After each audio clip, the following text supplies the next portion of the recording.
যে এখানটায় যেটা কাজটা চলছে পুরো ফাঁকা করে দিতে, 4টে কলম, ও পাশে 2টো, এই পাশে 2টো কলম রেখে যদি মধ্যখানে প্রয়োজন যদি একটা হয় দেবে, দিয়ে তারপরে ওপরটা নিচেটা ফাঁকা থাকবে, ওপরে এবার কী কারবার করবে না কারবার করে কিছু করার দরকার নেই, এই কথাটা বলা হয়েছে। কিন্তু অযথা এবার কাজ করছে এরকম, তাই জন্য জনগণ এখানে যে যেভাবে বলা হয়েছিল সেইভাবে করেনি, কোনো কাজে ঠিক নেই। এটা কি বলবেন যে কোনো স্থানীয় নেতা বা কারো মদত আছে নাকি এর মধ্যে? সেটা তো বোঝা যাচ্ছে না, তো বলতে পারবো না। আমরা যখন আমাদের ডুবে যায়, এক কোমর জলে আমরা হাঁটা চলা করি আমাদের,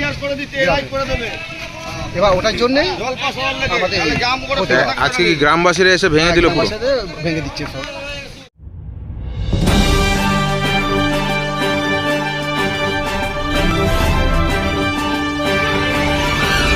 সরকারি জমিতে অবৈধভাবে নির্মাণ ভেঙে দিল গ্রামবাসী। New line. সাধারণত হুগলি জেলার সপ্তগ্রাম বিধানসভার আলীনগর অঞ্চল, বর্ষাকাল এলেই ওই অঞ্চলের বিস্তীর্ণ এলাকায় জমে যায় জল। এলাকাবাসীর অভিযোগ, এলাকায় বড় কালভার্ট থাকলেও বহু মানুষ তার উপর দখল করে দোকানপাট বানিয়ে ফেলেছে। ফলে জল নিকাশিতে ব্যাঘাত ঘটছে। তার উপর থেকে একেবারে জল নিকাশি সাঁকোর পাশেই নতুন করে দেয়াল তুলে নির্মাণ কাজ শুরু করায় ক্ষিপ্ত হয়ে যায় এলাকাবাসীরা। বেশ কয়েকদিন আগেই শুরু হয় এই কাজ। অবৈধ কাজ হচ্ছে জেনে পোলবা থানার পুলিশ সমস্ত মিস্ত্রিদের আটক করে নিয়ে যায় থানায়। জানা যায় পরে অবশ্য তাদেরকে সাথে করে নিয়ে মীমাংসা করে এলাকার কিছু তৃণমূল নেতা।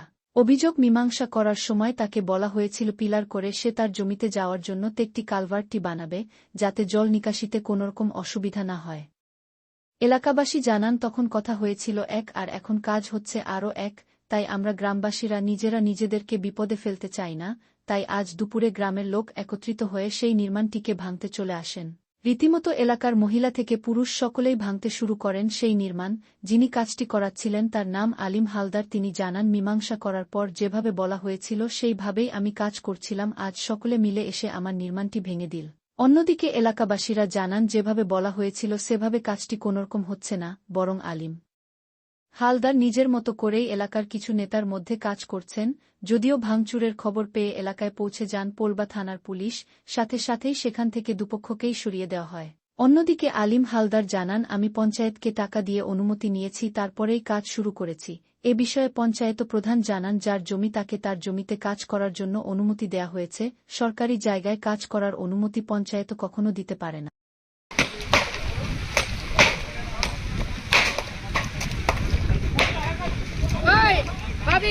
একবার বলে দাও চিনিস দাঁড়াও ছবিটা।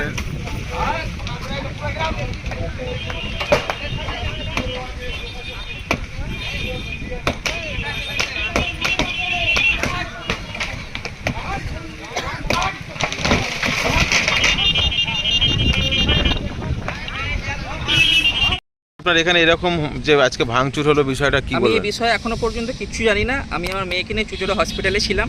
আমি এই রাস্তা দিয়ে ফিরছিলাম, ফেরার পথে এখানে আমি ভিড় দেখলাম। জাস্ট বাড়িতে গাড়িটা রেখে আমি আসছি এই মাত্র। তো এর আগেও তো জানতেন বিষয়টা যে এখানে এর আগে বিভিন্ন এই পিডব্লিউডিতে করছে, ওনাদেরকে বিভিন্নবার বারণ করা হয়েছে, পঞ্চায়েতে বলা হয়েছে, পঞ্চায়েত থেকে নোটিশ করা হয়েছে, এমনকি একদিন থানাতেও তুলে নিয়ে যাওয়া হয়েছিল। তারপরে ওরা কোনো কিছু মানলো না, এতটুকু আমি জানি। এবং ওরা যে কাজ করছে সেটা আমরা জানি না। আজকে তো গ্রামবাসী এসে ভেঙে দিয়ে গেল। গ্রামবাসী এসে ভেঙে দিয়ে গেছে। আমরা বিভিন্নবার বলা সত্ত্বেও ওরা আমাদের কোনো কথা শুনিনি, কোনো দিনের জন্য আমাদেরকে পাত্তা দিইনি। ওরা নিজেরা নিজেদের গমেই কাজ করে যাচ্ছে। আজকে গ্রামবাসী ক্ষিপ্ত হয়ে এসে এই কাজ করেছে। কি বলবেন, অন্য কোনো আজকে কি ঘটনা ঘটেছে সে সম্বন্ধে আমি এখনো পর্যন্ত কিছু জানি না। ও তো বলছে যে পার্টি অফিসে নিয়ে গিয়ে নাকি আপনাদের মিটিং হয়েছিল ওকে নিয়ে। পার্টি অফিসে বসে একটা আলোচনা হয়েছিল, কিন্তু সেই আলোচনায় যেভাবে করতে বলা হয়েছিল বর্তমানে সেভাবে করা হচ্ছে না। সে সম্পূর্ণ নিজের মতো করে মানুষের ক্ষতি করে কাজটা করছে। তো এখানে আরও দুজনের নাম আসছে, যে উনি বললেন যে প্রশান্ত গোল বলে একজন নাকি এসেছিলেন ওনার কাছে, শামীম বলে একজন এসেছিলেন, এবং ইমামের নাম আসছে। দেখুন, আগের দিন যখন মিটিং হয়েছিলেন সেই মিটিংয়ে এই যে আপনি নামগুলো বললেন তারাও সবাই উপস্থিত থেকেছিল, কিন্তু সবাই মিলে উপস্থিত থেকে এটা একটা আলোচনা হয়েছিল সুষ্ঠুভাবে, যে যাতে এখানে মানুষের যেন ক্ষতি না হয়, জলটা যেন না আটকায়, কারণ এটা একটা সাঁকোর সামনে। তো ওরা সেসব কিছু কথা তোয়াক্কা না করেই নিজেরা নিজের মতো করে যাচ্ছে। এখন কি এটার বিরুদ্ধে কোনো ব্যবস্থা নেবেন? আপনি তো সদস্য।